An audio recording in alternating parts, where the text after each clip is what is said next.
Yo, what's up, guys? Today we got a what if the Philly PR season ended right now, and who are the top 10 players of the season? I'm going to be making some basic assumptions when I make this list.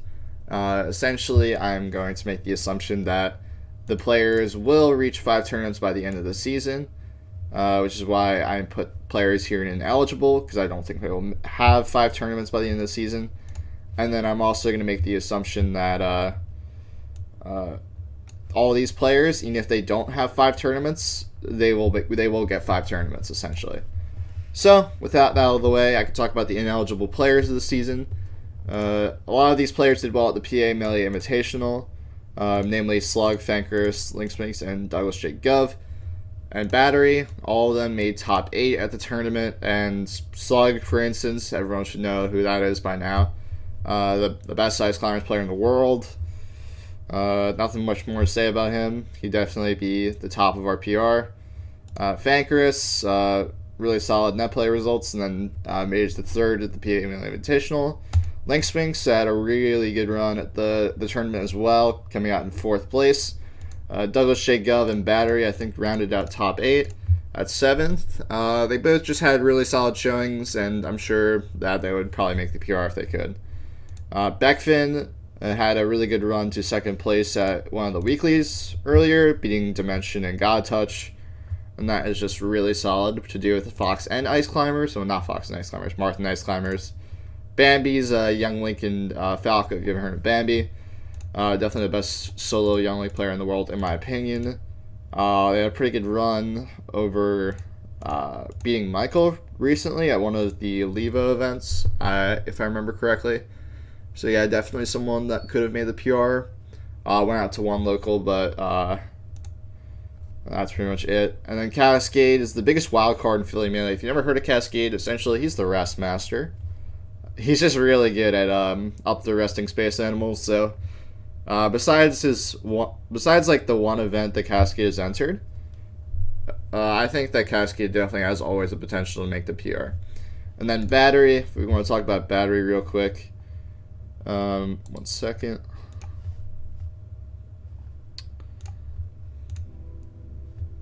Realize I did not have music on. Sorry, guys. Alright, let me talk about then we already talked about Battery. So, going into the honorable mentions of the PR, obviously people got to make it down here. And Port Guy and I are probably the 2 biggest ones that I would say are the honorable mentions. So, in terms of them two, where's the volume? In terms of Port Guy and Ite, Port Guy is really good against the bottom half of the PR mostly, and just needs to clutch out some wins against the top half. Ite has been doing really solid against Dimension specifically, and as you'll see later, Dimension's ranked pretty high on this list, so having the ability to break through the top half of the PR, even if it's not consistent, is really good to show that eventually you will just be able to take consistently them to like game 3, game 5, or whatever. Then let's go into the first player that actually makes the PR, which will be Totally Butts. So, Totally Butts is really good.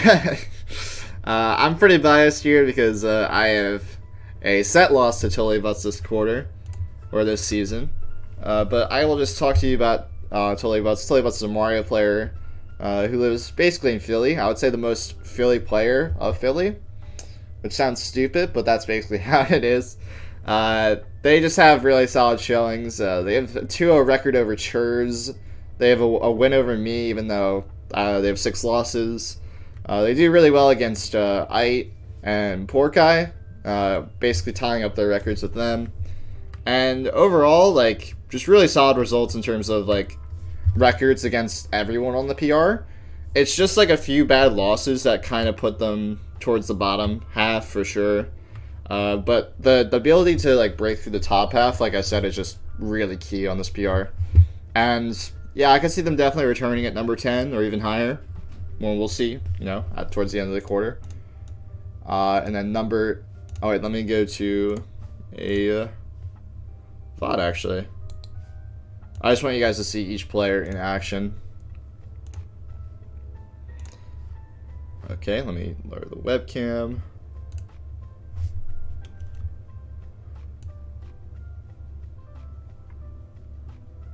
There we go. Alright. Yeah, this is just one of his combos from his combo video. You should definitely check these out. If you just search Totally Butts on YouTube, I'm sure you'll find them. Yep, and that is Totally Butts. Now let's head over to our next player on the proposed PR. Okay. Young Neil. So, if you don't know who this is, which I'm sure most of you probably don't, Young Neil is a Fox, Falco, Falcon player. Well, you know, it's always a little bit crazy when you get to this kind of, this stage of the PR. You're definitely going to see tri-mains or secondaries, a lot of characters. But essentially what I'm trying to say is Young Neil's really good. He's only gone to like 2 labs, but when he's gone, he's done amazing. I mean, he made the 2nd place, making Winterside Grand Finals at one of the labs he attended, which for anyone on this PR, I think that's incredibly hard to do. He managed to snag a win over Cheerz, which is just incredible to do, with his Falco, and his only bad records are essentially like to players that are ranked above him.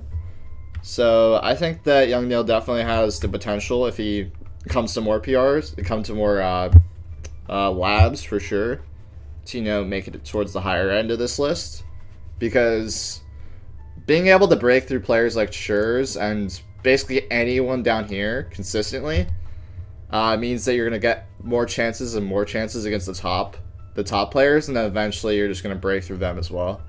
Because that's like essentially what happens. I value consistency very high, so as long as you're consistent, you'll eventually just break through to the top, as long as you keep trying. And I'll show you a quick clip from Young Neil. This will be against his Falcon. Before this set even happened, I didn't even know that he played Captain Falcon, but somehow he just is really good at Captain Falcon too. And this player that he's playing against is not just a slouch either. Shaboy did manage to take a set off Cheerz, and based on the fact that I'm saying Cheerz's name so often, you'll know that Cheerz is pretty high ranked on this list. But yeah, that is Young Neil, our 9th best player, or at least my 9th best player in Philadelphia. And number 8, we got Lucid. Essentially, Lucid and Young Neil are kind of in the same situation, whereas they're incredibly consistent against the players below by a long shot. Lucid has actually no set losses to players ranked below him on this PR at all. He has no set losses, which is huge. He does have some bad losses from the PA Melee Invitational and pools, but he went from losers round 1 all the way to 4th place that tournament. No, 5th place, sorry. So that's like just really solid play for sure. If you if you just discount those losses, Lucid's been having just really strong runs in most of the Philly tournaments, only losing to basically the top of the top, and 1 set to Young Neil. So I think that Lucid definitely has a pretty solid, just a middle spot on the PR no matter what's going to happen at the end of the season. It's going to be pretty hard to break through as long as he goes to enough tournaments. And I'll show you a quick clip from Lucid, a Falco player from Lehigh Valley.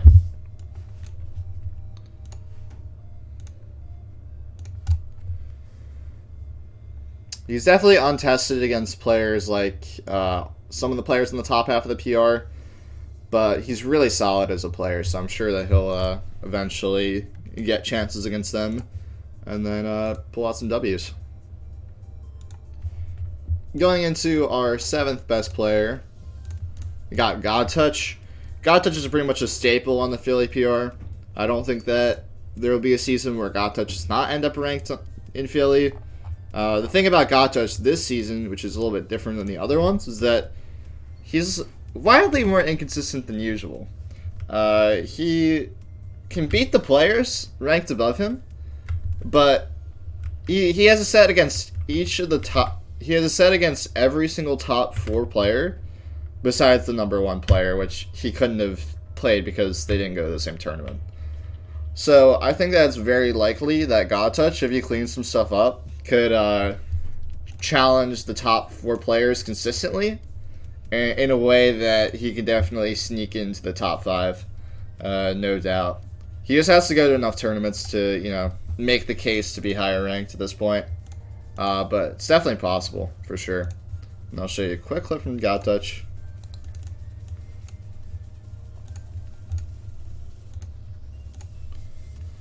This is versus Chem last year, but he is the Green Fox.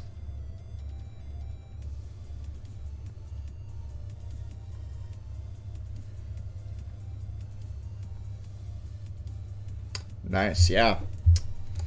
I would say the look at his face.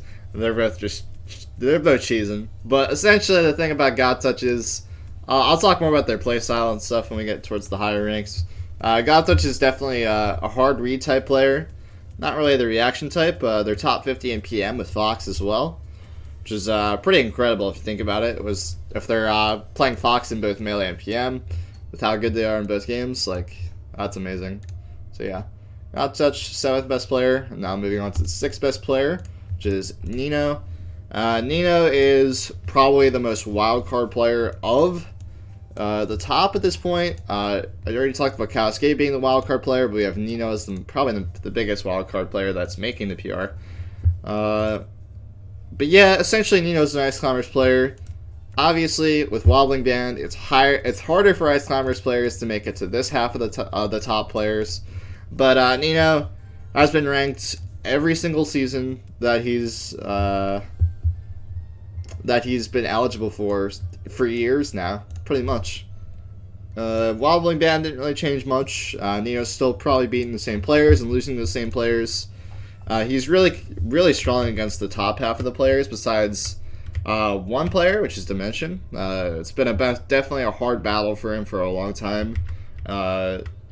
Not really even just because of the matchup. It's more of I think a mental battle for sure.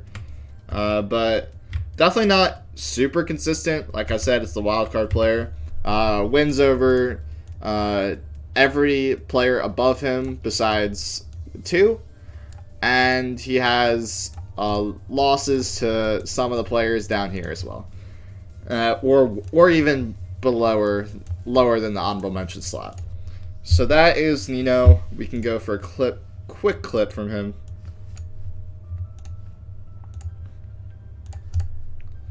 This is from the Philly PR in 2017, which is what I was saying. He's been ranked so long. Big thing about Nino is that he's very wacky in the way he plays. He goes for some crazy desync setups. And yeah, that is Nino.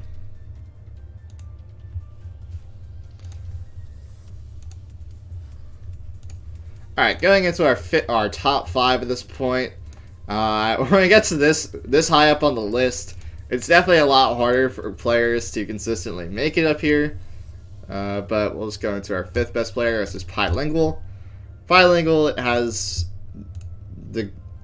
he's been playing so long at this point. It's crazy that he can make it back up to the PR at this point. I would say his style is kind of like very neutral heavy type Sheik. He's not going to go for the long punishes and stuff. He's definitely going to try and just outplay you in neutral more than outplay you in punish game, I would say.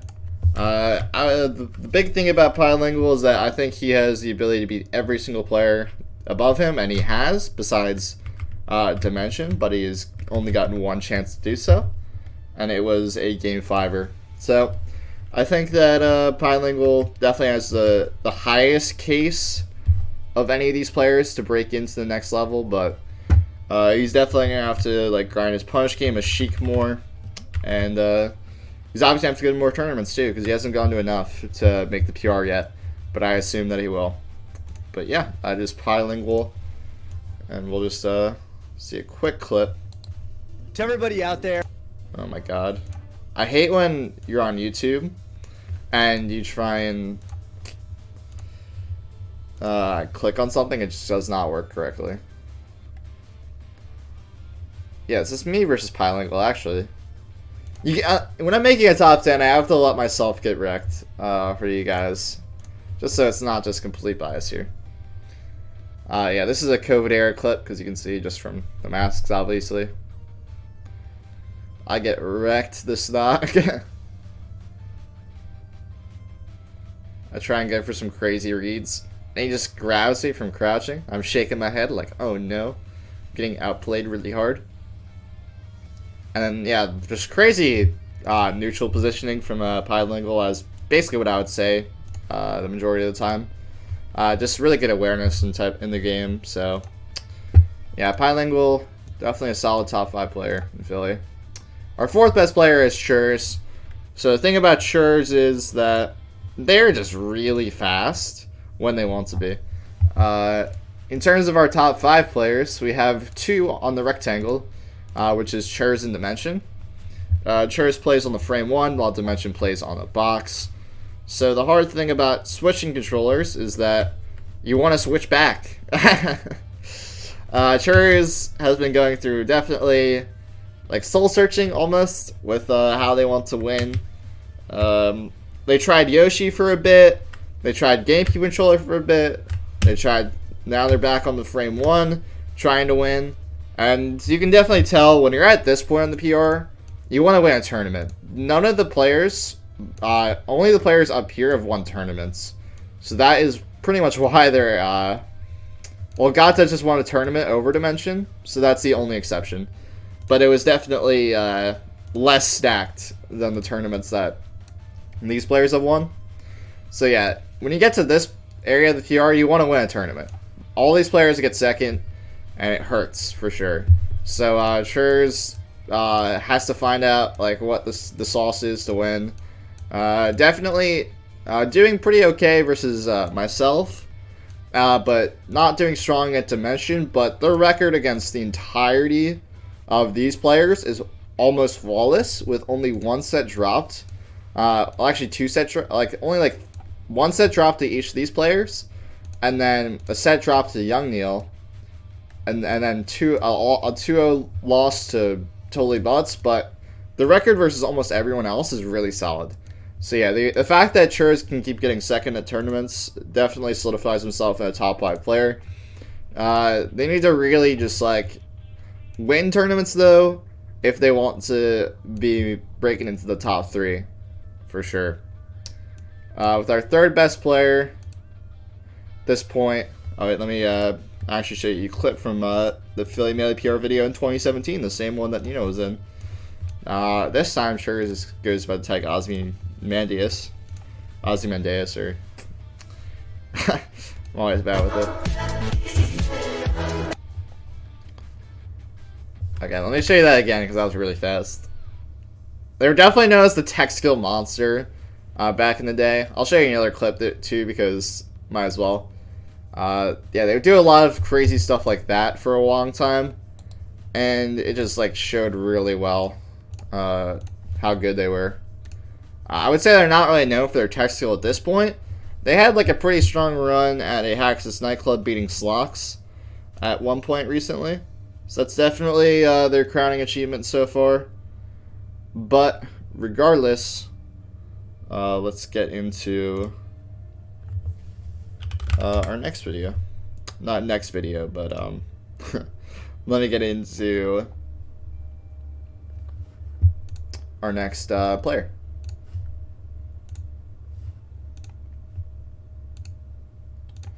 Alright, number 3, we got Dimension. So, the thing about Dimension is that they're 0-5 against 1 player on this list, which is me.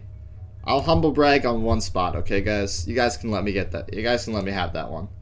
So, Dimension, they're just incredibly consistent in terms of results. They win almost every single tournament that they've entered. And the only losses that Dimension has is to myself, Ite, Cheerz, and Godtouch, and Beckfin. But I would say the Beckfin and Godtouch losses are pretty much outliers compared to what they've shown besides that. But yeah, with the amount of tournaments they entered, just crazy consistency over the board. Only losing record is to myself and Beckfin, which is 0-1. So yeah, it's like you can pretty much count on the fact that Dimension will make grand finals at almost every tournament they entered. It's a little bit scary though, because Ite is proving himself to be able to have beat Dimension more consistent with a 2-2 record so far this season. So if Dimension can, you know, pull back that record, make it a little bit more dominant, Dimension definitely can solidify himself even higher for sure, because they'll get more chances against the players ranked second and first. But yeah, let me play a little bit of a quick clip from Dimension. Unfortunately, I couldn't find the clip I was looking for, but we'll just show you a clip of Dimension edgeguarding Cheerz, because this happens a lot. Whenever Dimension, you know, makes grand finals, it's usually against Cheerz so far. And then we got the spike to end grand finals with a 3-0. You always like to see a 3-0 in grand finals. The thing I would say about Dimension's Marth is that he likes to end the combo pretty early, comparatively to most Marths. I would like to say similar to LSD, I would say. They both kind of play similarly in terms of the fact that they just end the combo quickly, and they're really good at their tech chase follow-ups on the ground. But yeah, let's move into the last two players. You can kind of guess one of the players, and that player is myself. Okay, so I can talk to you about myself. I'm going to try and be as brief as possible, because I'm sure you don't want to see me just bragging about how I'm the second best player in Philadelphia if the season ended right now. So,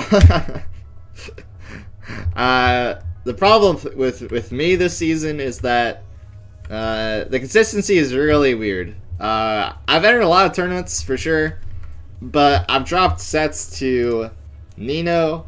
I've dropped one set each to all these three players, and I've dropped a set to Totally Butts. But essentially, I haven't dropped a set to anyone that isn't going to make the top 10 if it was to end right now. That is the key so far.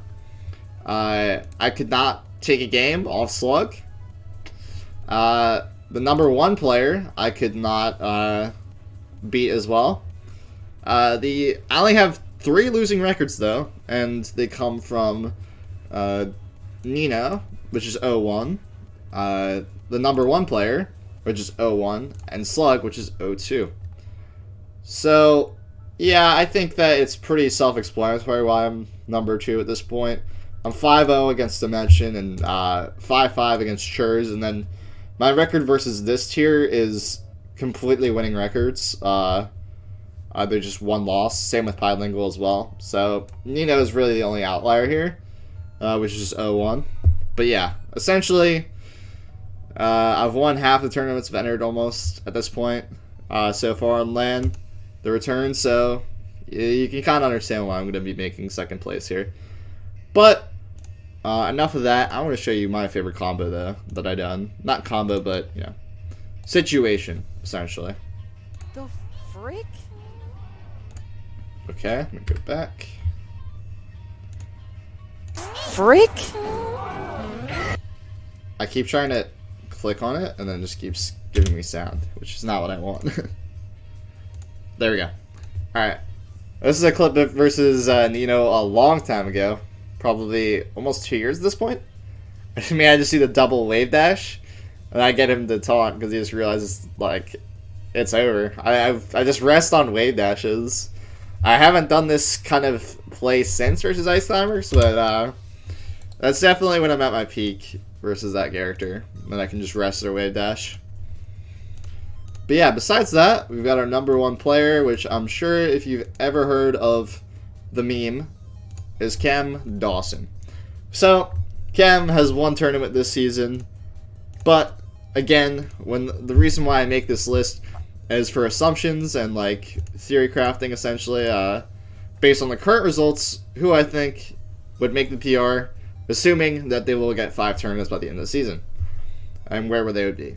So Cam has only entered the first lab back because he is back in New York, but coming August, the beginning of August, he will be back for the for Temple. So he should be able to get 5 tournaments in PA by the time that the PR ends at the end of August. So he should be on the PR. Where he'll be though, that is up to debate for sure. Cam is untested versus versus the 3 versus 5 tier, and also untested versus the entirety of this tier as well. Almost yeah, the entirety of this year as well. He's also untested versus. So Chem only has sets against myself, Nino, and that is it. And Ite. So Chem is tested against those players, but he's going to have to definitely show the fact that he, you know, is better than everyone else. But his long-running winning record against myself and is definitely going to play a big factor. And same with his winning records against Cheerz and everyone else on this list besides one player who he's actually 1-2 against, if I remember correctly, which is Dimension. So, obviously, with Dimension switching to the rectangle and Chem grinding during quarantine, it's going to be interesting to see what happens. I would still favorite Chem, though, if they were to play, which is why I'm giving Chem the '1 spot for right now. But yeah, that is the Philly PR, the top 10, well, top 12 almost. If it was to end today, who would be on the PR? And I'll be coming out with the PR combo video to reveal who the actual top 10 is at the end of August, probably at the beginning of September, either one. And yeah, I hope that my rankings change so that I'm #1. But no, I'm just kidding. This will definitely not be the PR by the end of it. I'm sure that either some of these players might not make 5 tournaments, and one of these players might make 5 tournaments. Some crazy things can happen in a month in like 2 weeks time, you know? But yeah, if you guys enjoyed that comment, please leave a like down below so I know that I should be able to do this at the end of every month. And yeah, I'm going to definitely try and do more daily uploads like this. Let me know any more content that you want me to see. It's going to be mostly analytical things right now at the moment. Maybe some lessons and stuff. But yeah, and like some matchup guides and stuff like that. But yeah, that is essentially what I wanted to say. I hope that you guys enjoyed. Thank you for watching. Hit subscribe, like, comment, you know the deal. And see you in the next video.